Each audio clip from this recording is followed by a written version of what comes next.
राधिका बरसाने वारी की जय। राधे राधे। शिव पुराण के अनुसार पांचवा ज्योतिर्लिंग केदारेश्वर के प्राकट्य की कथा सूत जी सुनाते हैं। वही मैं आपको सुनाती हूँ।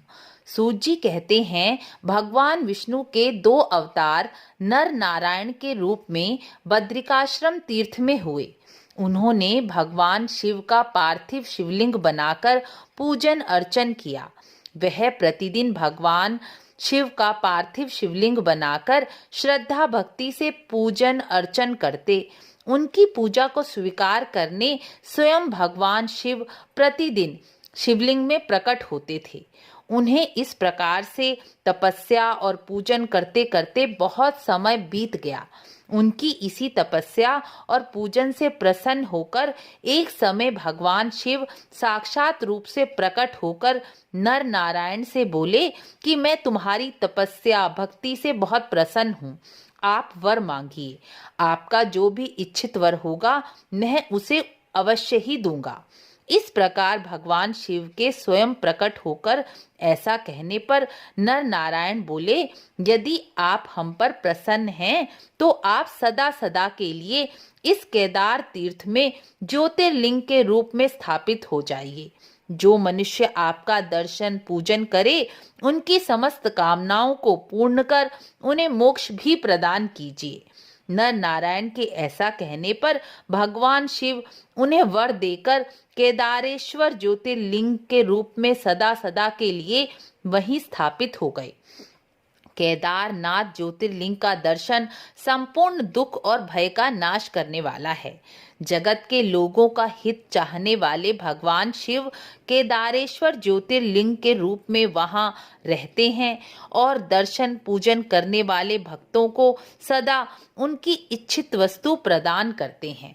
उसी दिन से लेकर आज तक जिसने भी भक्ति भाव से केदारेश्वर शिवलिंग का पूजन किया है उनके सभी दुख समाप्त हो गए हैं।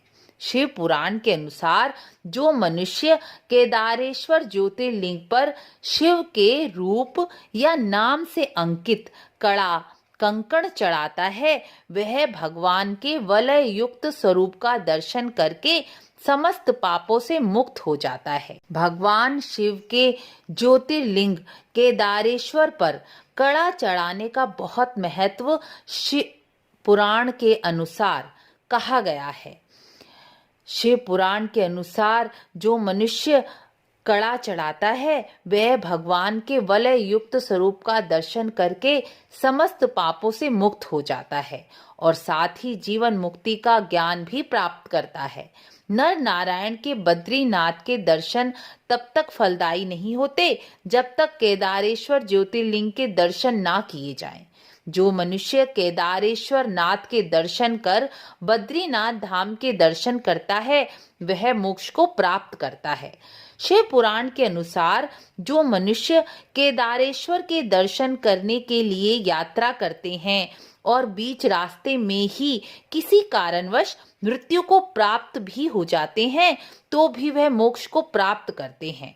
यह शिव पुराण के अनुसार कहा गया है। इसमें जरा भी संदेह नहीं करना चाहिए। केदार तीर्थ में पहुंचकर ज्योतिर्लिंग के दर्शन पूजन करके वहां का जल निर्माल्य ग्रहण करने के बाद मनुष्य जन्म मरण के चक्कर से छूट जाता है। 12 ज्योतिर्लिंगों में केदारेश्वर ज्योतिर्लिंग की महिमा सुनने मात्र से ही मनुष्य पापों से मुक्त हो जाता है। महाभारत पुराण के अनुसार केदारनाथ के प्राकट्य की एक और कथा आती है जो कि केदारनाथ और पशुपतिनाथ ज्योतिर्लिंग के रहस्य को प्रकट करती है।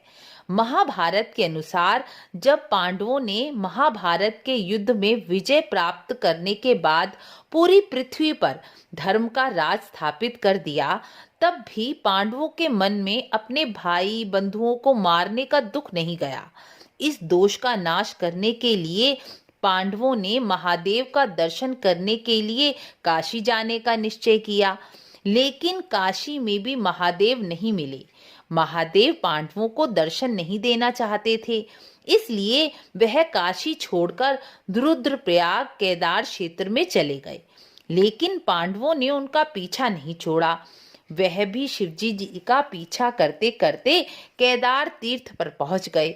जब भगवान शिव ने देखा कि किसी भी प्रकार पांडव उनका पीछा नहीं छोड़ रहे, तो वह नंदी का रूप धारण कर वहां जा रहे पशुओं में सम्मिलित हो गए। लेकिन पांडवों में भीम ने उन्हें पहचान लिया, क्योंकि भीम केवल भगवान शिव का दर्शन करना चाहते थे। वह अपना दोष नहीं मिटाना चाहते थे। वह निर्मल मन से बिना किसी स्वार्थ के भगवान का दर्शन चाहते थे। इसलिए भीम ने अपना विशाल रूप बनाकर अपने दोनों पैर फैलाकर दो पहाड़ियों के बीच में खड़े हो गए। जो सामान्य पशु थे वह सब भीम के पैरों के बीच से निकल गए, और जो नंदी बने महादेव थे वह वहीं खड़े रह गए। यह देखकर भीम ने अपना रूप सामान्य कर उनको पकड़ने के लिए वह दौड़े। भीम को दौड़ता देखकर भगवान शिव, जो नंदी के रूप में थे, वह भी दौड़े। लेकिन भीम ने दौड़ते दौड़ते नंदी के पीठ के उभरे भाग को पकड़ लिया। तब नंदी धरती में समाने लगे, लेकिन भीम ने पीठ का भाग नहीं छोड़ा। पांडवों की दृढ़ भक्ति और भीम का समर्पण देखकर महादेव का मन बदल गया और वह प्रसन्न हो गए और प्रकट होकर पांडवों को दर्शन दिया। वही नंदी की पीठ का तिकोना भाग भगवान केदारेश्वर के ज्योतिर्लिंग के रूप में पूजा गया। आज भी भगवान शिव वहां नंदी के पीठ के तिकोने भाग में के रूप में वहां विराजमान है।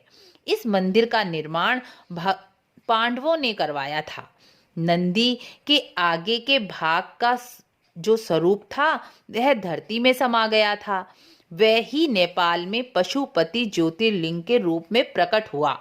इसलिए केदारेश्वर ज्योतिर्लिंग और पशुपति ज्योतिर्लिंग को एक ही ज्योतिर्लिंग कहा जाता है।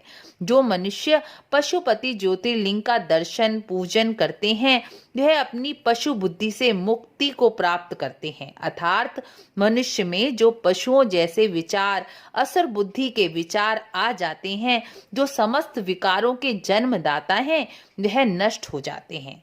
भगवान शिव का मुख, भुजा, जटा, नाभि जो पृथ्वी में समा गई थी, वही प्रकट होकर तुंगनाथ, रुद्रनाथ, मदमहेश्वर नाथ, कल्पेश्वर और केदारेश्वर सहित पंच केदार कहलाए जाते हैं। यहाँ भगवान शिव साक्षात रूप में विराजमान हैं और कलयुग के जीवों का उद्धार करने के लिए आज भी स्थापित हैं। सुबह के समय यहाँ जल से स्नान, पूजन, घी लेपन किया जाता है और संध्या के समय यहाँ भगवान का श्रृंगार किया जाता है।